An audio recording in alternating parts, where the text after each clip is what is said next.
UP board 12th में शामिल आपकी ध्रुव यात्रा कहानी, जहां से 5 अंक में सारांश से सवाल पूछा जाता है। इस वीडियो के माध्यम से हम इसके सारांश को समझेंगे। इस कहानी में राजा रिपुदमन, जो उत्तरी ध्रुव को जीतने के बाद अपने देश लौट रहे हैं, उनकी इस विजय यात्रा को अखबारों में बड़े गर्व से छापा जा रहा है। उर्मिला, उनकी प्रेमिका और उनके बच्चे की माँ इस खबर को पढ़ती है, लेकिन उसका मन भी एक अजीब सी चिंता और असंतोष से भरा हुआ है। वह अपने बच्चे के साथ घर पर रहती है और रोजाना अखबार में राजा की खबरें पढ़ती रहती है। राजा रिपुदमन को खुद अपनी जीत से संतुष्टि नहीं मिलती। वे मानसिक रूप से बेहद अस्थिर और असंतुष्ट महसूस करते हैं। यूरोप में रहकर वे एक मानसोपचारक आचार्य मारुति से मिलने का निश्चय करते हैं, ताकि वे अपनी मानसिक स्थिति का समाधान पा सके। आचार्य मारुति से बात करने पर उन्हें एहसास होता है कि उनके जीवन में असली समस्या उनकी आंतरिक उथल पुथल और अधूरी इच्छाएं हैं, और उन्हें यह भी एहसास होता है कि भौतिक विजय यानी जो बाहरी विजय है, ये केवल आपकी एक बाहरी सफलता है, जबकि आंतरिक शांति और संतोष तो कहीं और ही है। कहानी का चरम उस समय आता है जब राजा रिपुदमन आत्महत्या कर लेते हैं। उनके द्वारा लिखा गया अंतिम पत्र उनकी मानसिक पीड़ा और उस आंतरिक संघर्ष को प्रकट करता है जो वह अपने जीवन में झेल रहे थे। वे अपने जीवन और ध्रुव यात्रा को एक छल मानते हैं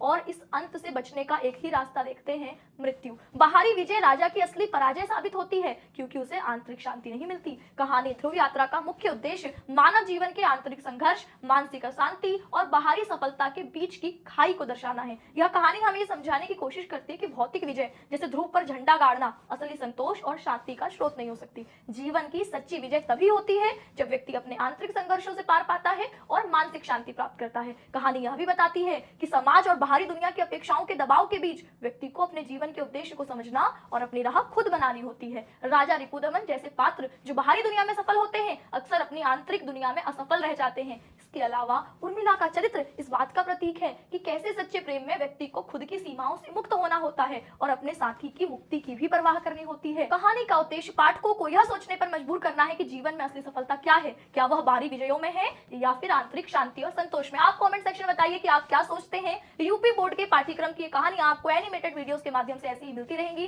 कमेंट सेक्शन में अपनी प्रतिक्रिया देना ना भूलें। नमस्कार।